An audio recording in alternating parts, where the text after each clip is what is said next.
Hello guys, welcome to my channel. This is Miss Shirley with ENGTV.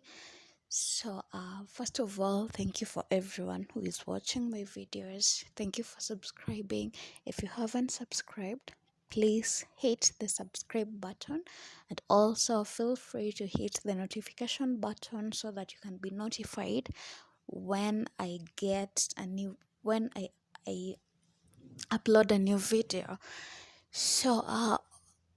On the last video, I talked about a book, Fathers of Nations, and I talked about the forward and chapter 1. But today we're not going to look at that book. We're taking a break from our novel, Fathers of Nation. Today we take a look at the grammar part of English. So, once again, welcome to this channel. Feel free to go to the comment section and tell me what you think. Tell me what you want me to post in the next video. Tell me what you want to learn, and tell me what you feel about my videos, what I can do to rectify anything that maybe I'm not doing the way it's supposed to be done, but I'm sure I'm trying to the best of my ability.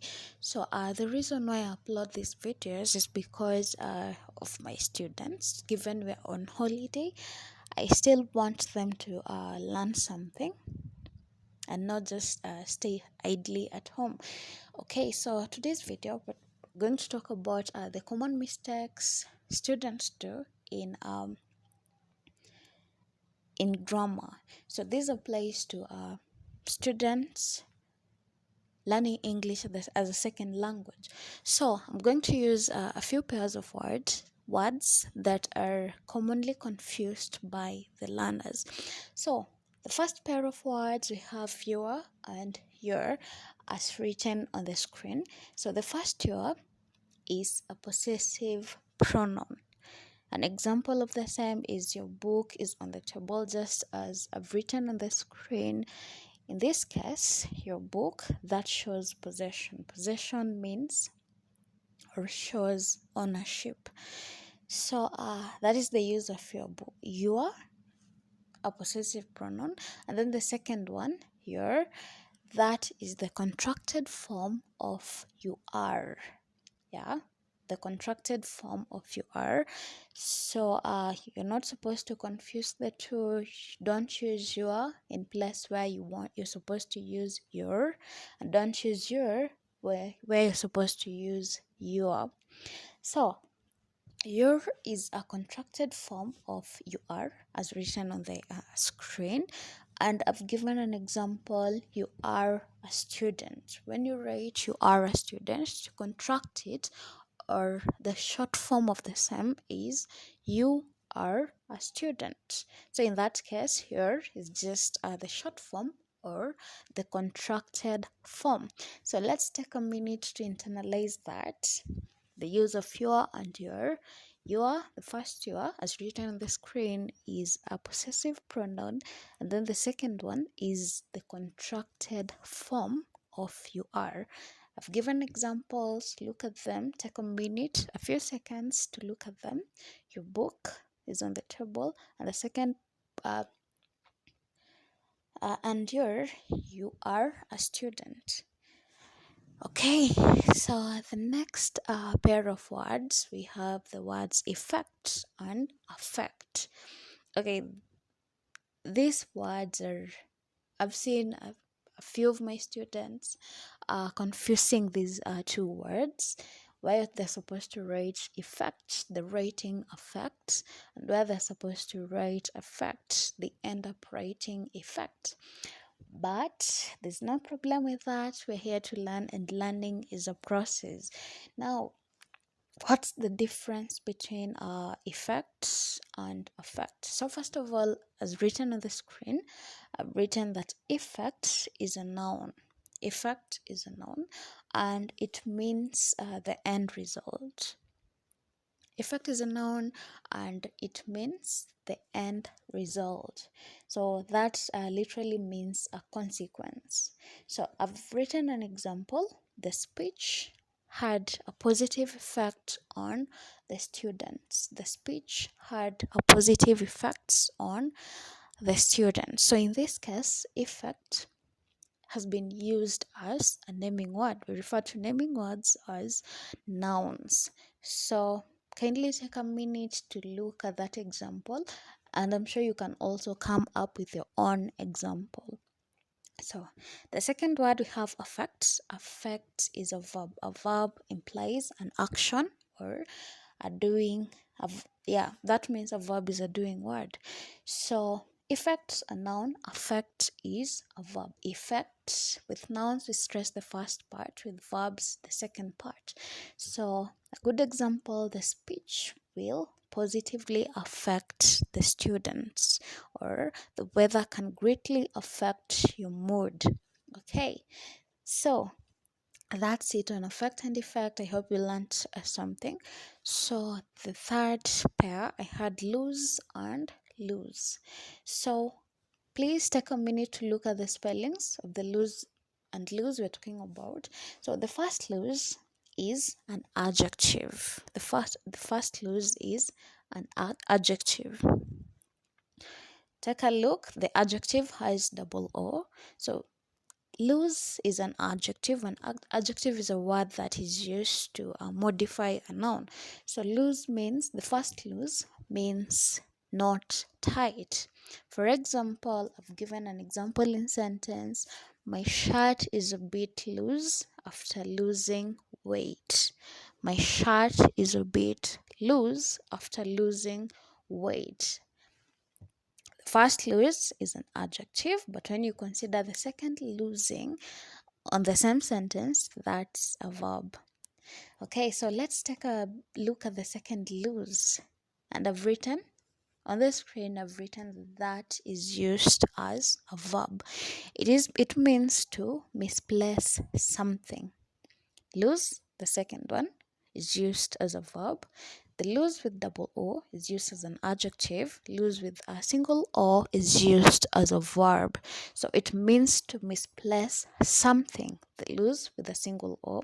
So for example, as I've written on the screen, did you lose your key again? Did you lose your key again?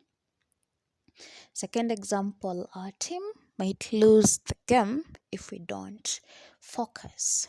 Our team might lose the game if we don't focus. So that's the second lose. First lose with double O, that's an adjective. Second lose, that's a verb.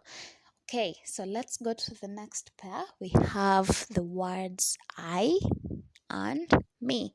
Okay, both of these are pronouns, and they're really confusing to learners learners who are learning English as the second language. So when do we use I and me?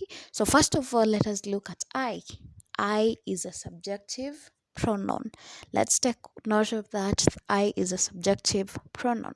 I is used as the subject of the verb. The subject means the one or doing the action.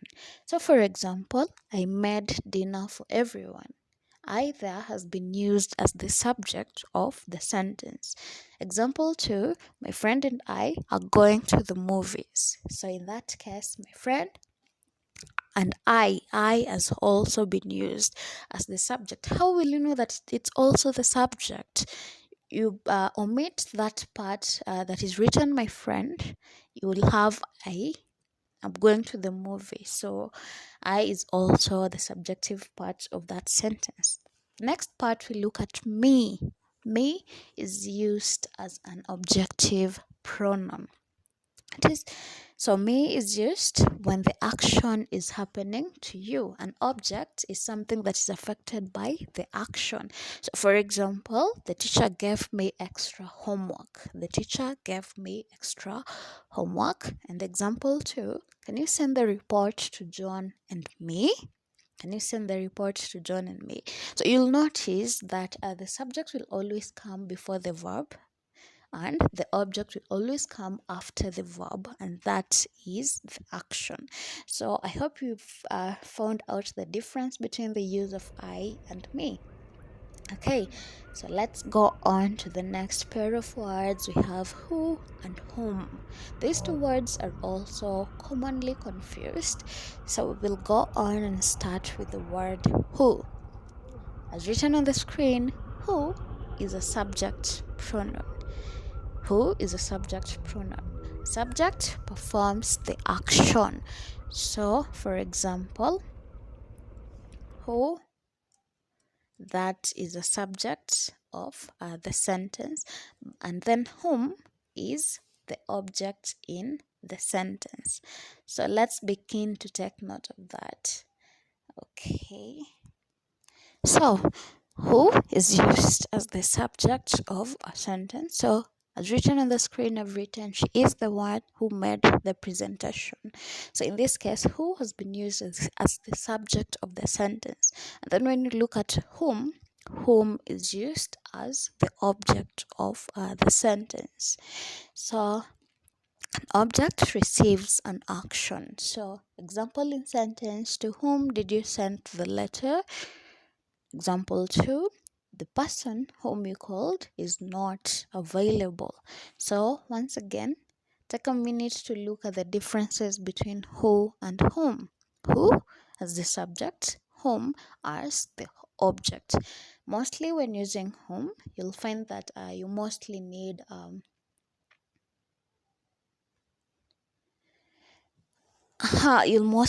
a preposition about whom, to whom, words such as those. So the next pair of words. So first of all, please take a minute to look at the differences between who and whom.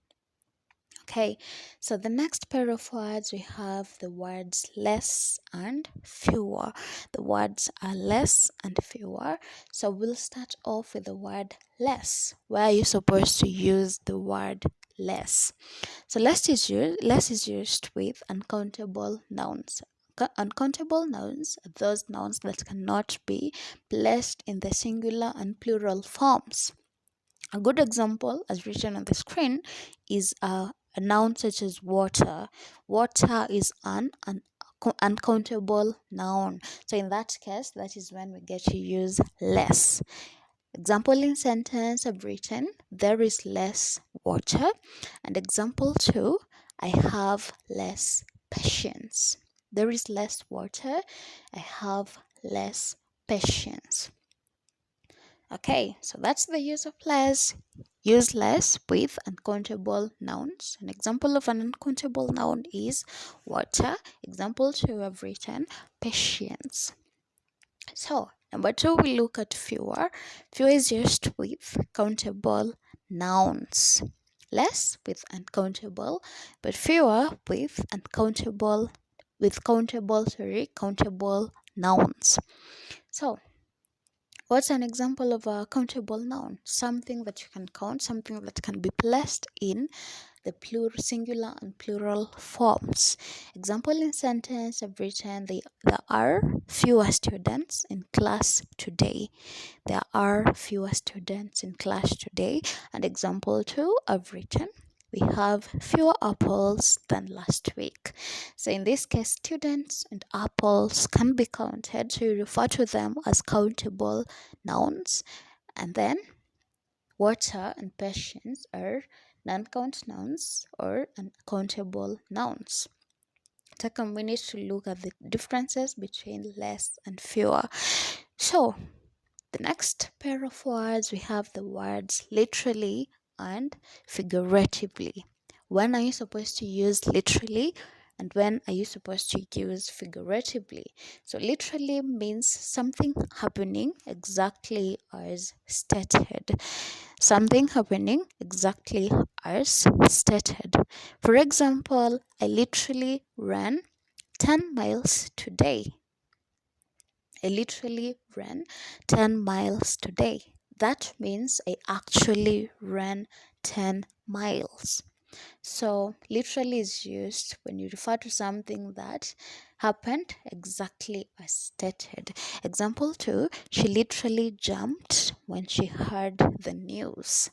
Yeah, she actually jumped. That is the use of the word literally. So when then are you supposed to use figuratively? So figuratively is used when you want to exaggerate. This is the opposite of literally, where we use an exaggeration. You can use a metaphor or imagery. So an example that I've written on the screen: I'm so happy I could figuratively eat a horse. I am so happy I could figuratively eat a horse. Now this is a good example of the use of exaggeration, because you can't actually eat a horse. Yeah, it is just a figure of speech. So that's the difference between the use of literally and figuratively.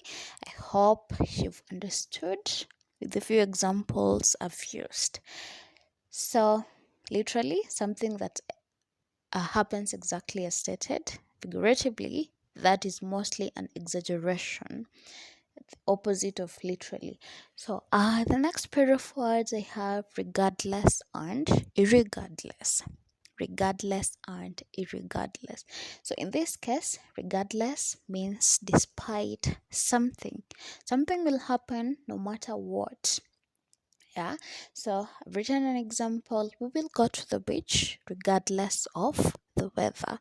Yeah, it doesn't matter how the weather will be, we will definitely go to the beach. So that is just an explanation on that sentence. And that is the use of regardless. Now some students find themselves using the word irregardless. You see, irregardless is just a combination of irrespective and regardless. You see, the prefix ir and the suffix less both imply without. Thus, we have a double negative structure. So, in that case, we have to take note that irregardless is not recommended in writing. So, learners should always choose to use regardless, because regardless is just a repetition, and it is unnecessary, has unnecessary repetition. Okay, so the next pair of words, we have the words there and there. Check the spellings in the book. So the first there, Their, the second there, There. So the Their, that is a possessive pronoun. It shows possession. Possessive pronouns show ownership. For example, that is their home. Example 2, the books were here. So that is the use of Their.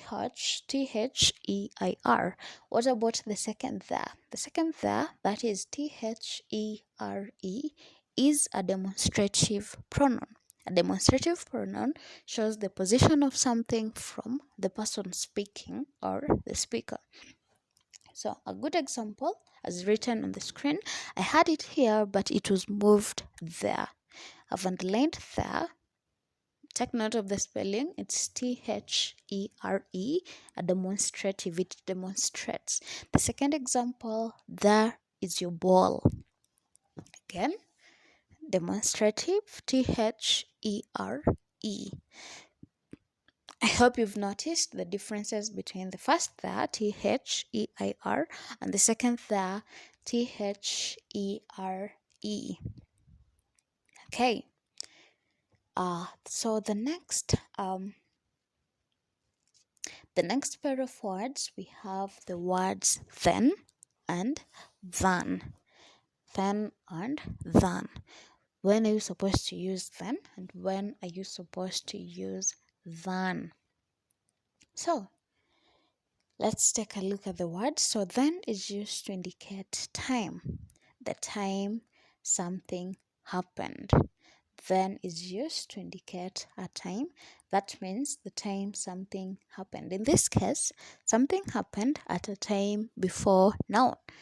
Now, then is literally the opposite of now. Hmm?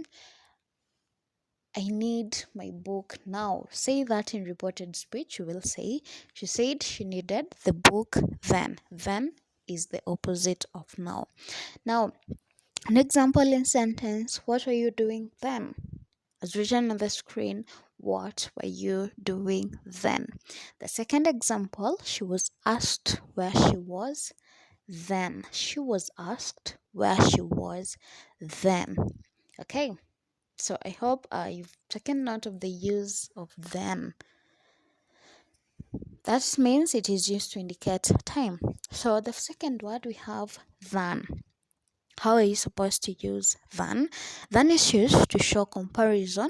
In this case, the comparison is in the comparative forms of an adjective. The comparative form of an adjective, that is when we get to use the word than. So, a good example is Jane is taller than John. Jane is taller than John. You can create your own example. For example, you can say she is braver than him, or any other sentence you can come up with. So I hope you've noted the differences between then and than. Then is used to indicate time. Than is used to show comparison. And in this case, the comparison is in the comparative form of the adjective. So that's just it on our today's video. I've looked at 10 words that are 10 pair of words that are commonly confused. So I do hope you learned something. Just to summarize this, let me take a look at all the words that I've looked at. So the first one, the first pair of words was the words your and your. So hope you took note of the differences between your, the possessive pronoun, and your, the contracted form of you are. The second words were effects and affect. Effect and affect. I also hope you took note of the two words. Effect being a noun, affect being a verb. The third pair of words I looked at lose and lose. The first lose with a double O is an adjective, and the second one with a single O is a verb. The next word I looked at the pronouns I and me. I is used in the subjective form of the sentence. Me is used in the objective form of the sentence. The subject does the action. The object is affected by the action. Next, I looked at who and whom. Who is used in as a subject pronoun. Whom is used as an object pronoun. Next, I looked at less and fewer. Less is used with uncountable nouns. Fewer is used with countable nouns.